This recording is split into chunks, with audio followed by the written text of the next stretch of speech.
Episode 17। आवाज लुबाबा हैदर, पेशकश मीरे कारवां। जानकी भी दौड़कर मेरे करीब आ गई।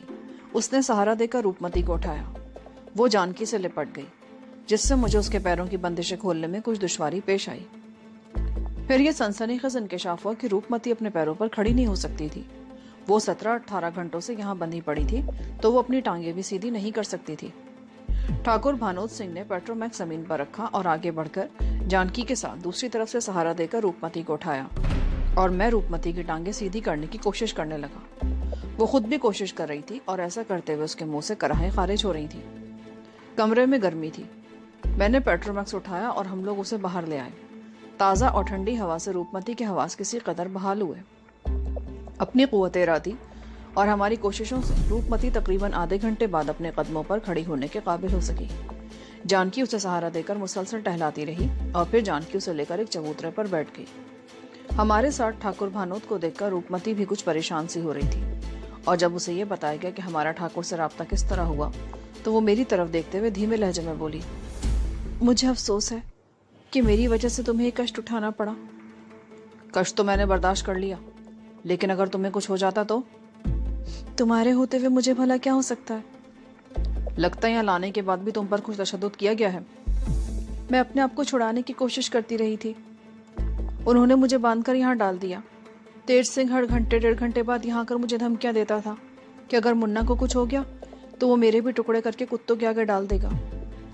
कभी वो मुझे एक आध ठोकर भी मार देता था। उसे अपने भाई की बहुत ज्यादा फिक्र थी। उसने आज दिन में किसी को शहर भेजकर डॉक्टर को भी बुलवाया था। वो लोग मुझे 4 बजे के करीब यहाँ लेकर आए थे। उस वक्त से अब तक एक घूंट पानी भी नहीं दिया गया। यहाँ मेरा दम घुटता रहा। एक वक्त तो ऐसा भी आया जब मुझे लगा कि मैं मर जाऊंगी। अगर तुम लोग ना आते तो वो मुझे मार ही डालता। धर्मेश कैसा है? वो जिंदा है या? उसे मुक्ति मिल गई है, मेरे बजाय जानकी ने कहा। तुम लोगों को कैसे पता चला कि मैं यहाँ पर हूँ? ये एक बहुत लंबी कहानी है। वो लोग मुझे मुर्दा समझकर छोड़ गए थे और फिर ये मेरी खुशकिस्मती थी कि रात के आखिरी पहर मुंदरी वापस आ गई। उसने डॉक्टर राघव को अपनी मदद के लिए बुला लिया। फिर मुझे तफसील से सब कुछ बताने लगा। आखिर में मैं कह रहा था, तुम्हें तो ठाकुर भानोद सिंह का शुक्रगुजार होना चाहिए। उस जैसे मुखलिस दोस्त वक्त पर ही काम आते हैं। अगर ये हमारा साथ न देते तो हमें यहाँ तक पहुँचने में काफ़ी दुश्वारियाँ पेश आती और इस वक्त तक शायद तुम्हारा काम भी तमाम हो चुका होता। मैं वाकई शर्मिंदा हूँ। मैंने दोस्तों की कदर नहीं की।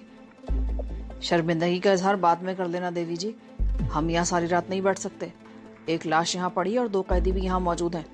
अभी हमें शहर जाकर पुलिस से भी निपटना है। ठाकुर ने पहली मर्तबा जुबान खोली। पुलिस? घबराने की जरूरत नहीं। वो लोग जबरदस्ती तुम्हारे घर में घुसे थे और तुमने अपने दिफा में गोली चलाई थी और धर्मेश की लाश तुम्हारी हवेली में दरियाफ्त नहीं हुई। वो मीलों दूर यहाँ आकर मरा है। तुमने कानून को हाथ में नहीं लिया था। वो डॉक्टर भी इस बात का गवाह है कि उसने धर्मेश को यहाँ पर जख्मी हालत में देखा था। उसके जख्म से गोली निकाली गई थी और उसका इलाज करने की कोशिश की गई थी, पर वो मर गया। जुर्म उन्हीं पर साबित होता है।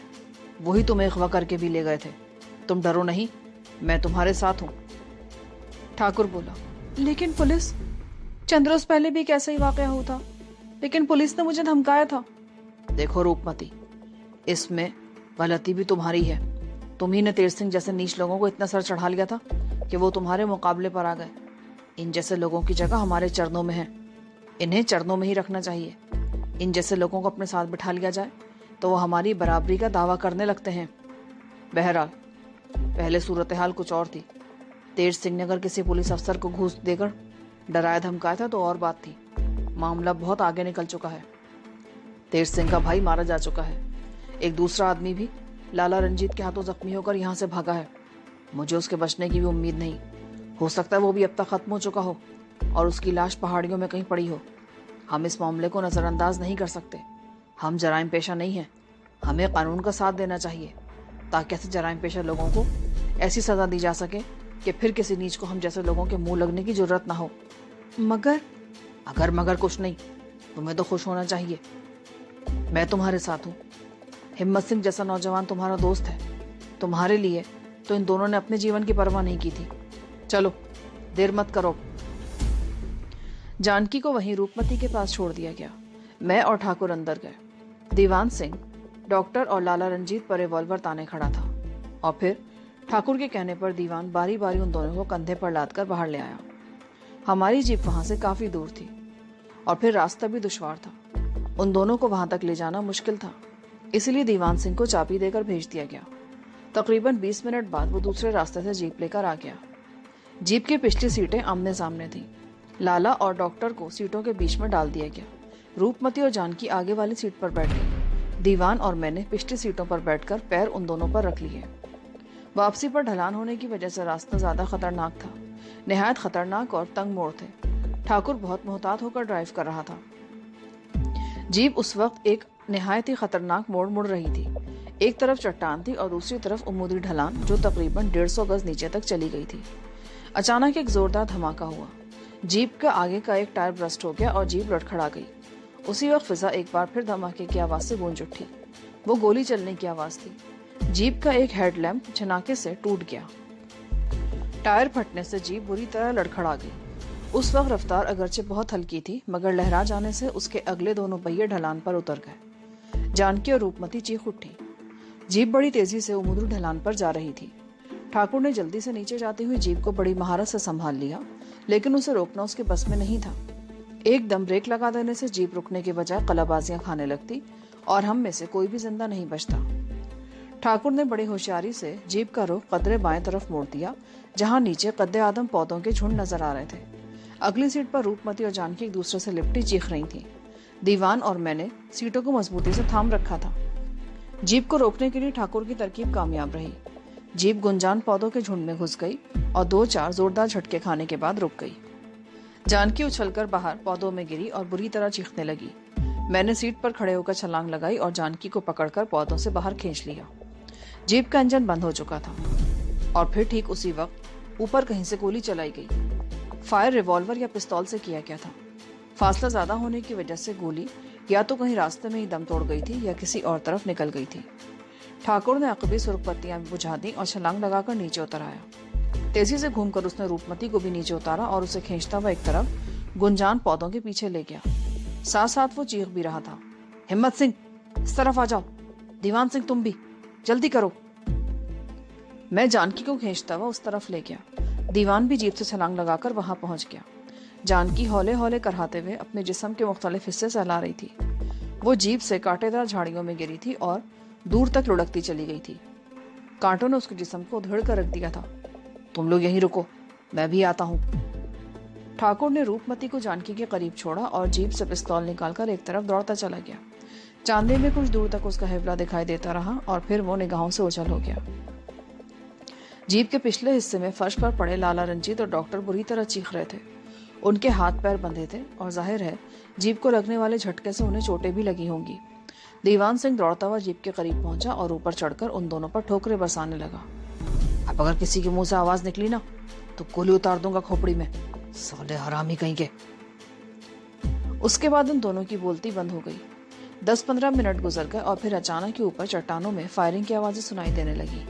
फिर खामोशी छा गई। आधा घंटा और गुजर गया और फिर ठाकुर भानोद सिंह वापस आ गया। भाग गया। शहर अब भी यहाँ से कई मील के फासले पर है। अब हमें पैदल ही जाना पड़ेगा। जीप के पीछे एक फालतू टायर पड़ा हुआ तो है। हुक्म करो तो मैं 2 मिनट में टायर बदल दूं। दीवान सिंह ने कहा, टायर तो तब्दील हो जाएगा, मगर अंधेरे में इस जीप को खतरनाक रास्ते पर उतारना मुमकिन नहीं होगा। जीप के बारे में सुबह सोचा जाएगा। इस वक्त तो पैदल ही चलना पड़ेगा। वो खामोश होकर मेरी तरफ देखने लगा, फिर बोला, वो छतरियां यहाँ से ज्यादा दूर नहीं। उनके करीबी गणेश का एक छोटा सा मंदिर भी है। वहां लोग आते रहते हैं। शायद कोई बंदोबस्त हो जाए। छतरियों से तुम्हारी क्या मुराद है? राजों का मरघट यानी कब्रिस्तान। दरअसल हर राजा की कब्र, मेरा मतलब है जहां उसकी चिता जलाई गई थी, वहां पर संगमरमर का खूबसूरत चबूतरा और उसके ऊपर संगमरमर ही की खूबसूरत 12 दरियां बनी हुई हैं। लोग आमतौर पर उन्हें छतरियां ही कहते हैं। उनके साथ एक बहुत खूबसूरत और वसी और इस पार्क है। लोग आमतौर पर पिकनिक मनाने के लिए उस तरफ आते रहते हैं। चांदनी रातों में तो कभी कभी तफरी के दिलदादा लोग रात भी उस पार्क में गुजार देते हैं। उसके साथ ही गणेश का एक मंदिर भी है। मुझे उम्मीद है वहां से कोई ना कोई बंदोबस्त हो जाएगा। हम लोग ढलान पर उतरते रहे। मैंने जानकी का हाथ थाम रखा था और ठाकुर ने रूपमती का। डॉक्टर और लाला रंजीत के पैर खोल दिए गए थे। उन दोनों के हाथों में बंधी हुई एक रस्सी दीवान सिंह ने थाम रखी थी और वो उन्हें डंगरों की तरह हाँकता हुआ ला रहा था। उमूदी ढलान पर उतरना भी खासा खतरनाक था। कांटेदार झाड़ियां बार बार हमारे कदमों से उलझ रही थी। तकरीबन 1 घंटे बाद बहुत दूर नशेब में मध्यम सी रोशनियां दिखाई देने लगी। वो सुरख रोशनी गणेश मंदिर की है और नुकराई रोशनियां पार्क की। ये रोशनियां रात भर जलती रहती हैं। ठाकुर बोला। मजीद आधे घंटे बाद हम उस मंदिर के सामने पहुंच गए। एक तरफ 4-5 गाड़ियां भी खड़ी थी और सामने ही पार्क में मुख्तलिफ जगहों पर कुछ टोलियां बैठी थी। उस वक्त अगरचे रात का 1 बज रहा था, मगर उन लोगों को देखकर लगता था जैसे अभी वहां शाम हुई है। ये महज इत्तेफाक था कि वहां बैठी हुई एक पार्टी में ठाकुर भानोद सिंह का एक जानकार भी निकल आया। वो उठकर तेजी से चलता हुआ हमारे करीब आया। उसने बारी बारी हम सबको प्रणाम किया, फिर ठाकुर से बोला, महाराज आप आधी रात को इधर? ये कौन लोग हैं? डकैत हैं। गाड़ी है तुम्हारे पास? जी महाराज, वो सफेद हाई रूफ। मुझे तुम्हारी गाड़ी चाहिए। ये किसी को हमारे साथ भेज दो जो हमें शहर छोड़कर गाड़ी वापस ले आए। मैं खुद आपके साथ चलता हूँ ठाकुर जी। उस शख्स ने जवाब दिया और अपने साथियों की तरफ चला गया। चंद मिनट बाद हम उसकी हाई रूफ वैन में बैठे थे। वही शख्स खुद ड्राइविंग कर रहा था और ठाकुर उसके साथ बैठा बातें कर रहा था। तकरीबन 1 घंटे बाद वैन पुलिस हेडक्वार्टर्स के गेट में दाखिल हुई। रूपमती साबिक राजा की बेटी थी और ठाकुर भानोद का ताल्लुक भी शहर के एक मोअज़्ज़िज़ खानदान से था। हेडक्वार्टर में हलचल सी मच गई। ठाकुर ने डॉक्टर और लाला रंजीत को एक ऑफिसर के हवाले कर दिया। पुलिस ने इस मामले को काफी संजीदगी से लिया। 1 घंटे के अंदर अंदर पुलिस कमिश्नर भी हेडक्वार्टर पहुंच गया। हम सुबह 5 बजे से पहले वहां से फारिग नहीं हो सके। इस दौरान में रूपमती ने अपनी हवेली फोन करके तारा सिंह को बता दिया था। वो पजारो लेकर आ गया।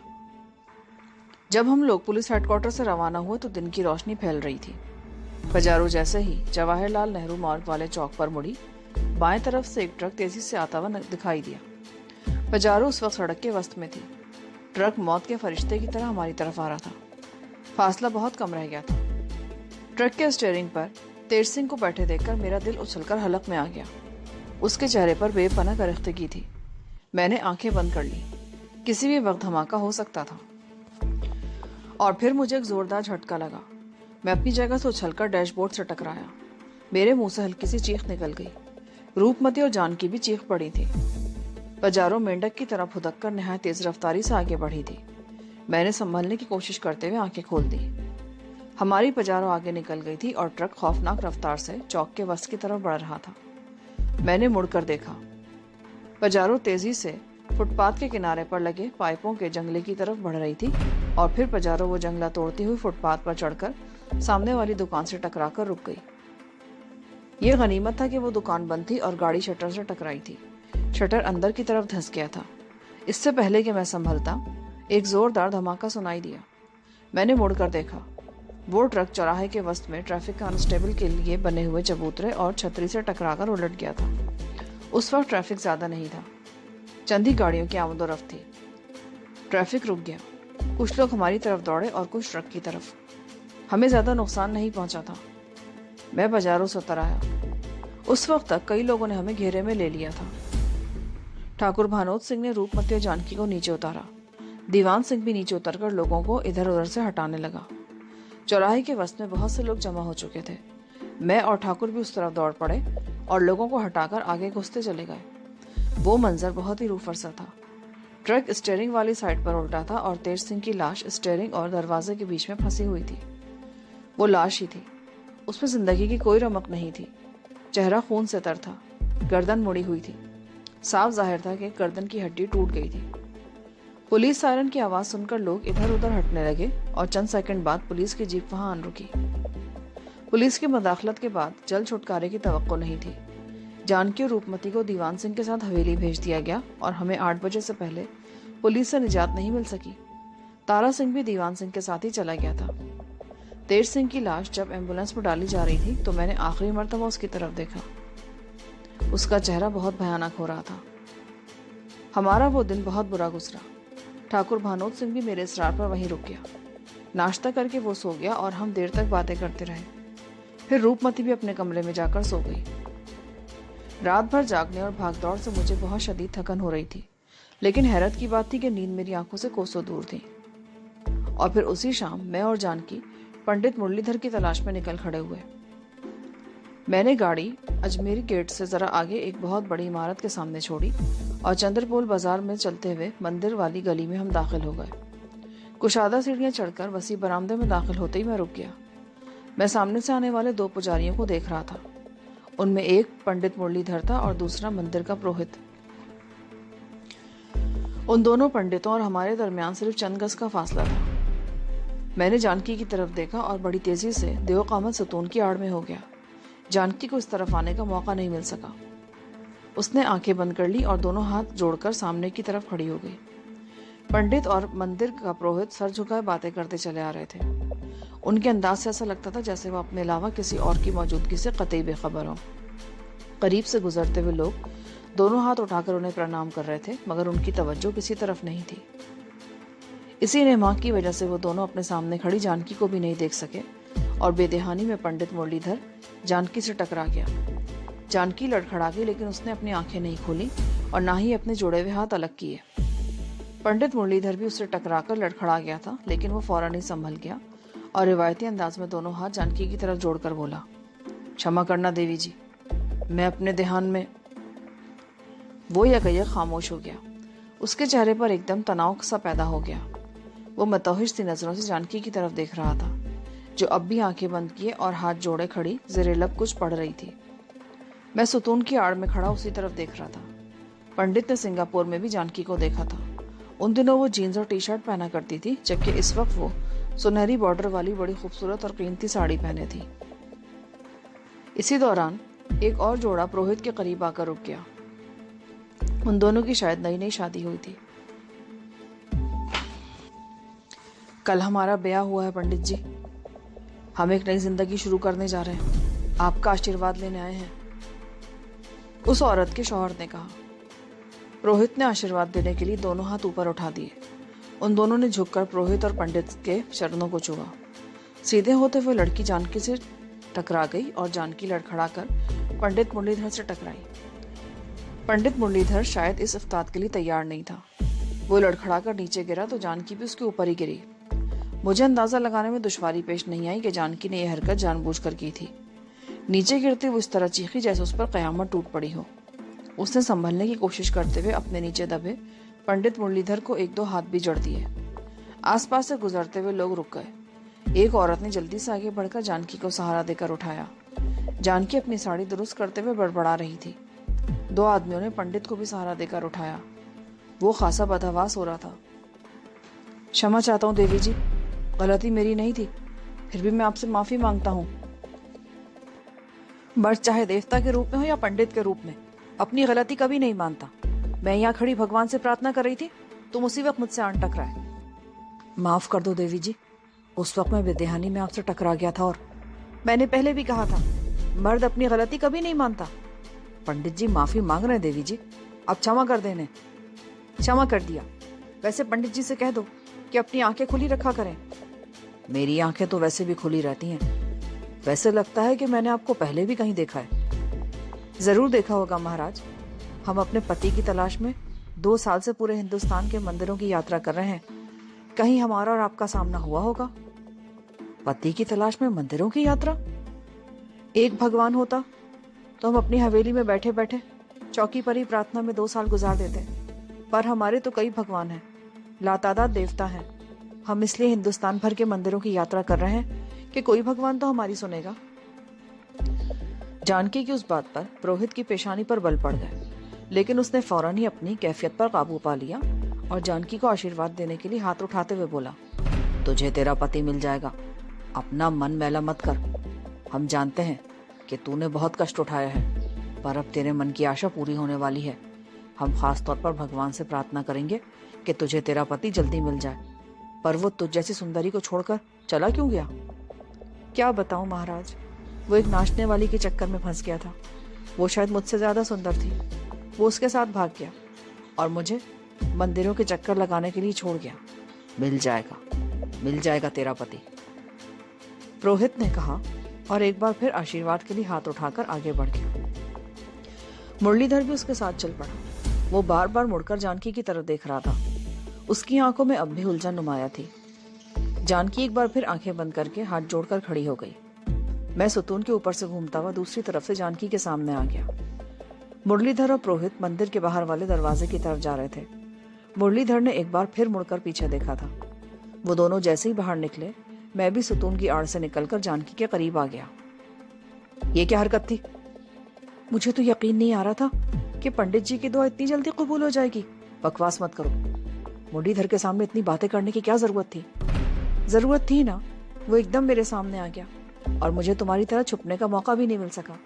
वो मुझे देखकर शक में मुब्तला हो गया था, लेकिन अब वो चला गया है। हम उसे तलाश कैसे करेंगे? चिंता मत करो, वो इसी मंदिर में रहता है। पुरोहित के साथ कहीं गया है, वापस आ जाएगा। इसी दौरान हम उसके बारे में यहाँ से कुछ मालूमात तो हासिल कर सकते हैं। ये मंदिर भी दूसरे मंदिरों की तरह बहुत शानदार था। सुतून इतने बड़े थे कि 4 आदमी मिलकर भी एक सुतून को बाहों के हिसार में नहीं ले सकते थे। ये गणेश देवता का मंदिर था। हम दोनों गणेश की मूर्ति वाले चबूतरे के दाएं तरफ एक बहुत बड़े कुशादा राहदारी में आ गए। ये राहदारी भी हॉल की तरह नजर आ रही थी। बहुत से लोग इधर उधर घूम रहे थे। जरा आगे गेरवे लिबास वाला एक पंडित आंखें बंद किए आलती पालती मारे बैठा था। जानकी भी जाकर उस पंडित के सामने फर्श पर बैठ गई। मैं जानकी से थोड़ा दूर हटकर बैठ गया। स्वामी जी, इंसान भगवान से 2 ही चीजें मांगता है, दौलत और खूबसूरत औरत, जिससे जीवन को सुंदर बनाया जा सके। इस वक्त की दोनों चीजें तुम्हारे बहुत करीब मौजूद हैं। क्या अनाप शनाप बक रही है नारी? तू मेरी पूजा को नष्ट कर रही है। अनाप शनाप को छोड़ो स्वामी जी, ये बताओ मैं लग कैसी रही हूँ? बहुत सुंदर। तो फिर सोच क्या रहे हो? तुम्हें एक अदद सुंदर नारी और दौलत की जरूरत है, जिससे तुम अपना जीवन संवार सको। और मुझे कैसे मर्द की, जो बिला चूं चरा मेरे इशारों पर चल सके। तुम्हारी मतलूबा दोनों चीजें मेरे पास हैं, सुंदरता भी और रोकड़ा भी। अगर तुम ये दोनों चीजें हासिल करना चाहते हो तो मेरे साथ किसी ऐसी जगह चलो जहां हमारे सिवा और कोई ना हो। और सुनो, इनकार करने से पहले अच्छी तरह सोच लेना। लक्ष्मी जीवन में सिर्फ एक बार किसी के दरवाजे पर दस्तक देती है, और मैं तो दस्तक के बगैर ही तुम्हारे पास आ गई हूँ। जल्दी फैसला कर लो स्वामी जी, तुम्हारे पास सिर्फ 1 मिनट रह गया है। 1 मिनट बाद मैं तुम्हारी निगाहों से ओझल हो जाऊंगी, किसी और को तलाश कर लूंगी, और तुम जिंदगी भर पत्थर की इन मूर्तियों के सामने हाथ जोड़े बैठे रहोगे और तुम्हें कुछ नहीं मिलेगा। जल्दी फैसला कर लो, वरना मैं यहाँ से जाने वाली हूँ। मुझे क्या करना होगा देवी जी? लक्ष्मी, मैं लक्ष्मी हूँ, लोगों की किस्मत बदल देती हूँ पलक झपकते में। बोलो, तुमने क्या फैसला किया? तुम जो बोलोगी वो मैं करने को तैयार हूँ, पर मुझे करना क्या होगा? सयाने आदमी हो, कैसी ऐसी जगह चलो जहां मेरे और तुम्हारे सिवा और कोई ना हो। तो फिर आओ मेरे साथ। पंडित ये कहते हुए उठ खड़ा हुआ। वो दोनों मुखालिफ सिमत में चल पड़े। तकरीबन 20 गज आगे जाकर वो दोनों जैसे ही बाएं तरफ मुड़कर निगाहों से ओझल हुए, मैं भी एक झटके से अपनी जगह से उठा और तेज तेज चलता हुआ उस मोड़ तक पहुंच गया। उस तरफ एक तंग सी राहदारी थी जो 30-40 फुट से भी ज्यादा तवील थी, और उसमें एक दूसरे से खासे फासले पर 2 बल्ब जल रहे थे। वो दोनों उस राहदारी के आखिरी सिरे पर पहुंच चुके थे। मंदिर की यात्रा के लिए आने वाले लोग उस तरफ नहीं जा रहे थे। ये राहदारी गालिबन मंदिर के पुजारियों के लिए मखसूस थी, जो मंदिर के अंदरूनी या पिछले हिस्से की तरफ चली गई थी। वो लोग चलते चले गए और बिला आखिर उनका सफर खत्म हो गया। गली के इख्तिताम पर वो एक खंडरनुमा इमारत थी। बाहर की दीवार टूट चुकी थी और अंदर भी मलबे के ढेर लगे थे। वो ईंटों के ऊंचे ढेर के पीछे कहीं गायब हो गए थे। मैं आगे बढ़कर आड़ में खड़ा हो गया। चंद सेकंड बाद ही ऐसी आवाज सुनाई दी जैसे किसी दरवाजे का जंजीर वाला कुंडा खोला गया हो, और फिर दरवाजा खुलने से हल्की सी चरचराहट की आवाज भी सुनाई दी।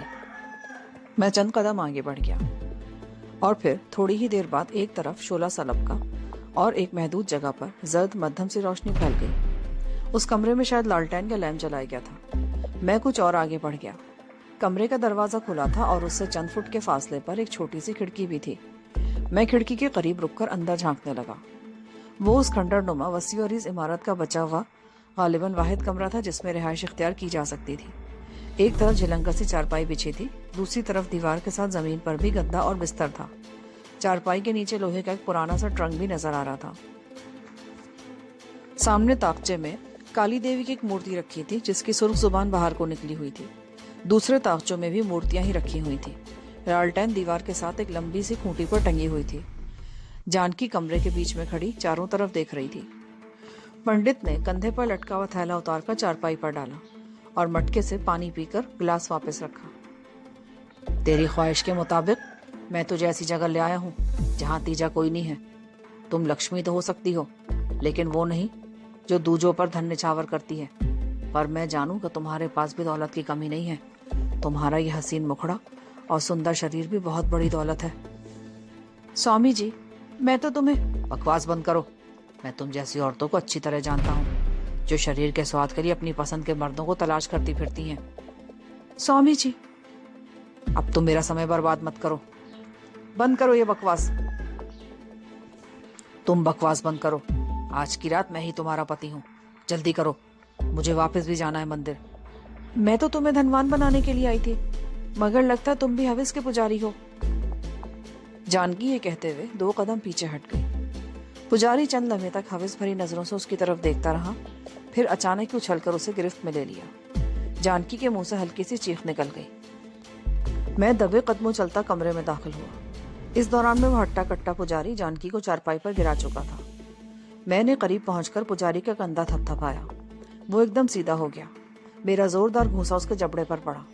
वो कराहता हुआ उलटकर फर्श पर बिछे गद्दे पे जा गिरा। अब तुमने हरकत की ना तो खोपड़ी उड़ा दूंगा। मैंने पिस्तौल निकाल लिया। कौन हो तुम? तुम्हारे लिए मौत का फरिश्ता हूं। अगर पुलिस को इत्तला दी जाए कि तुम उस मंदिर से औरत को वरगला कर यहाँ लाए हो ना, तो तुम्हें अगवा के जुर्म में 8-10 साल की सजा हो जाएगी और तुम जिंदगी भर जेल में चक्की पीसते रहोगे। नहीं महाराज, मुझ पर दया करो। मैंने इस नारी को नहीं वरगलाया। मैं तो वहां पूजा कर रहा था। यह खुद मुझे वरगला कर लाई है। मेरा कोई कसूर नहीं है। मैं तो तुम्हारी किस्मत बदलना चाहती थी, पर तुम बहक गए। बोलो, तुम्हें रोकड़ा चाहिए या अगवा के इल्जाम में जेल की हवा खाना चाहते हो? तुम जो कहोगी मैं करने को तैयार हूँ। मैं बिल्कुल निर्दोष हूँ। मेरा कोई दोष नहीं है। खामोशी से अपनी जगह पर बैठे रहो। ये क्या बदतमीजी है? तुम इसे यहाँ क्यों लेकर आई थी? उस रोज दुर्गा के मंदिर में भी ये पंडित मुरलीधर के साथ था, और आज जब मैं मुरलीधर और पुरोहित से बातें कर रही थी तो भी ये वहां आकर रुका था। फिर मुरलीधर ने उसे आंख से इशारा किया था तो ये वहां से हट गया था। बाद में मैं इसको तलाश करती रही और बिलाखिर ये मिल गया। इससे हम मुरलीधर के बारे में बहुत कुछ मालूम कर सकते हैं। उससे मंदिर में किसी और तरीके से भी बात की जा सकती थी। किसी और तरीके से काबू में नहीं आता ना। लेकिन देखो ना, अब ये पूरी तरह हमारी गिरफ्त में है। ठीक है, करता हूँ कोशिश में। फिर हम दोनों उस पुजारी के करीब आ गए जो अब भी सहमा हुआ बैठा था। उसकी हालत देखकर मुझे ये अंदाजा लगाने में दुश्वारी पेश नहीं आई कि वो डरपोक किस्म का आदमी है। मैंने गलत नहीं कहा था। मैं लक्ष्मी हूँ। मेरा शरीर तो तुम्हें नहीं मिल सकता, पर मैं तुम्हें धनवान बना सकती हूँ। तुम जो कहोगी मैं वो करने को तैयार हूँ देवी जी। बस तुम इस बंदूक को हमारे सामने से हटा लो। मुझे इससे बहुत डर लगता है। मैंने पिस्तौल जेब में डाल लिया। फिर मैंने पतलून की पिछली जेब में हाथ डालकर नोटों का बंडल निकाला और उसमें से 1000-1000 वाले 2 नोट निकालकर उसकी तरफ बढ़ा दिए। नोट लेते हुए उसके हाथ कांप रहे थे। ले लो, मैंने तुमसे वादा किया था ना कि तुम्हें धनवान बना दूंगी। मुझे करना क्या होगा? पहले मैं उसके बारे में सवाल करता रहा। उसका नाम मोतन दास था। उसके कहने के मुताबिक वो राजस्थान के मुख्तलिफ मंदिरों में घूम फिरकर पंडितों की सेवा करता रहता है। किसी मंदिर के पंडित उसे ज्यादा अरसे वहां अपने टिकने नहीं देते। वो पिछले कई वर्षों में सिर्फ 2 मरतबा यहाँ आया था और अब 3 महीनों से यहाँ पड़ा हुआ था। पंडितों की सेवा करके उसे इतना कुछ मिलता था कि वो तंगदस्ती में गुजारा कर सके, जबकि उसके कहने के मुताबिक बड़े बड़े पंडित और पुरोहित करोड़पति हैं। उन्होंने करोड़ों की जायदादें बना रखी हैं। उस गणेश मंदिर के पुरोहित पंडित विशंबरनाथ के बारे में भी उसने चंद बड़ी सनसनीखेज इंकशाफात किए थे। मुझे विशंबरनाथ से बहरहाल कोई दिलचस्पी नहीं थी, इसीलिए मैं जल्दी असल मौजू पर आ गया। मुरलीधर के बारे में तुम क्या जानते हो? कौन मुरलीधर? मैं तो इस नाम के किसी पंडित को नहीं जानता। ये नाम मैंने पहली बार सुना है। वही पंडित जो तकरीबन 2 घंटे पहले विशंबरनाथ के साथ मंदिर से बाहर गया था। ओ वो मुरलीधर नहीं है, उसका नाम पुरुषोत्तम राम है। बहुत हरामी आदमी है वो। उसे विदेश से आए थोड़े ही दिन हुए, पर समझ में नहीं आता कि उसने यहाँ आते ही विशंबरनाथ और दुर्गा मंदिर के पुरोहित पंडित लक्ष्मण को किस तरह अपने काबू में कर लिया। वो दोनों उसकी बहुत मानते हैं। उसके साथ और कौन है? अकेला ही है? वो अकेला नहीं है, उसके साथ विदेश से एक आदमी और भी आया था।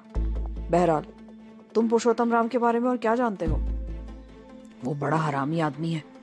पता नहीं उसने उन दोनों पंडितों को क्या खिला दिया है कि हर वक्त उसी का दम भरते रहते हैं। मैं पिछले 2 महीनों से यहाँ पड़ा हूँ, विशंबरनाथ की बहुत सेवा की, लेकिन मुझ जैसे पुजारियों को तो वो अपना जरखरीद गुलाम समझता है।